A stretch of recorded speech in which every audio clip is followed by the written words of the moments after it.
हुए हैं माता और बहनों।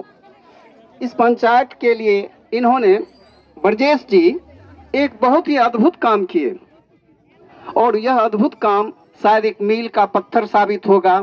याद रखें इस बात को। आप जितने भी आदमी यहाँ हैं, सोचिए आगे बढ़ने के लिए हैं या पीछे जाने के लिए हैं। हाँ, तो आगे कैसे बढ़ा जाएगा जरा सा सोचिए। एक ही चीज है दुनिया में जो आपको आगे बढ़ा सकता है, वह है शिक्षा। वह क्या है? शिक्षा। अगर आप शिक्षा नहीं देते हैं अपने बच्चों को तो आप बहुत बड़े क्या कहें, अधम हैं, नीच हैं। जिसने अपने बच्चे को नहीं पढ़ाया, जिसने अपने बच्चे को संस्कार नहीं दिया, जिसने अपने बच्चे को आगे नहीं बढ़ाया, वह माँ बाप के काबिल नहीं। सिर्फ जन्म देने मात्र से ही क्या कोई माता पिता हो सकता है? अच्छा सोचिए पर आप लोग, जन्म देना कोई बड़ी बात नहीं है। सीता जी को राम ने अंत समय में जब वो गर्भवती थी वनवास दे दिया उसको और चली गई वो जंगल, लेकिन अपने बेटे लव और कुश को इतना अच्छा संस्कार दिया कि सबका छक्का, राम का, लक्ष्मण क्या कहते हैं, लक्ष्मण का, हनुमान का, शत्रुघ्न का, भरत का, सबका छक्का छुड़ा दिया उस युद्ध में। और उसने माँ का बदला लिया कि पिताजी मेरे, लेकिन इसके लिए कौन था? वह उसकी माँ ही थी जो उसका संस्कार दिया। कहता हूँ इस कुरीति पर आपको पीछे कौन ले जाता है? सोचिए कि अगर 14 वर्ष की, 12 वर्ष की लड़की विधवा हो जाती थी और उसको शादी करने का अधिकार नहीं था। अधिकार होना चाहिए कि नहीं? मर्द 60 शादी कर लेगा, लेकिन औरत को ये विधवा का कलंक लगता था।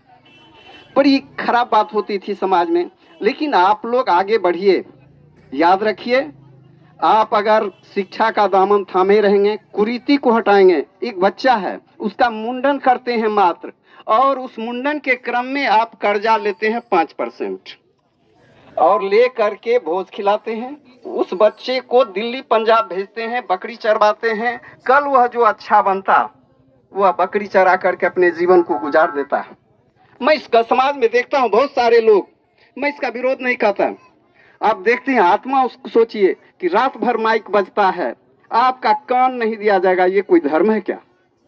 कभी नहीं हो सकता ऐसा कि शांति से पूजा कीजिए। पूजा तो शांति की चीज है।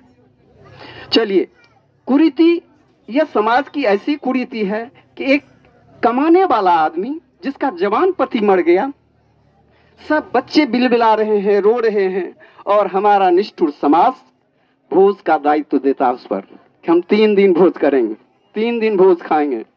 कहीं भी हमारे धर्मशास्त्र में कहीं भी लिखा हुआ नहीं है भोज के बारे में। आप गरुड़ पुराण पढ़ लीजिए। राम दशरथ जी मर गए थे। दशरथ जी जब मर गए तो भरत जी उनका श्राद्ध कर्म किए। श्राद्ध मतलब श्रद्धा से किया हुआ कर्म जितना है ये सब कर्म कीजिए, भोज दूसरी बात है। 8 अरब लोग दुनिया में हैं, हम हिंदू उसमें मुट्ठी भर हैं, सबसे ज्यादा ईसाई। आप जितना चीज आप खुशी का देख रहे हैं, आगे का देख रहे हैं, सब ईसाई की देन है। ट्रैक्टर किसका है, मोबाइल किसका है, आप ये जो चल रहे हैं विमान किसका है, सब उसमें आगे है। वो हम इसी में पिछड़े रहते हैं। तो उसमें लिखा है रामायण में कि राम भरत जी ने कि गरीब लोगों को गाय, धेनु, धन संपत्ति दान किया, लेकिन भोज नहीं किए। भय विशुद्ध दिए सब दाना, धेनु बाज गजवाहन नाना, कि सब कुछ गरीबों को दान बांटे, लेकिन भोज नहीं किए। जब कृष्ण भगवान से कहा दुर्योधन के यहाँ खाने के लिए, कहा देखो 3 आदमी के यहाँ भोजन नहीं करना चाहिए।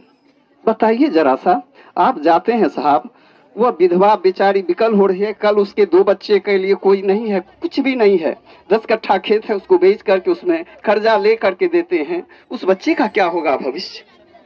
आप उसके भविष्य को नहीं सोचते हैं। तो उन्होंने कहा वैसे घर में भोजन नहीं करना चाहिए जहां दुख हो। दुख वाले घर में भोजन करना चाहिए। तो बताइए, जिसके यहाँ मर गया है उसका भोज हम कैसे खाएंगे? दूसरा है जिसमें श्रद्धा नहीं हो, अनीति से कमाया हुआ हो, इत्यादि इत्यादि। तो उसमें उन्होंने स्पष्ट कहा कि कहीं भी गरुड़ पुराण में कहा कि हम ब्राह्मण को भोज खिलाइए।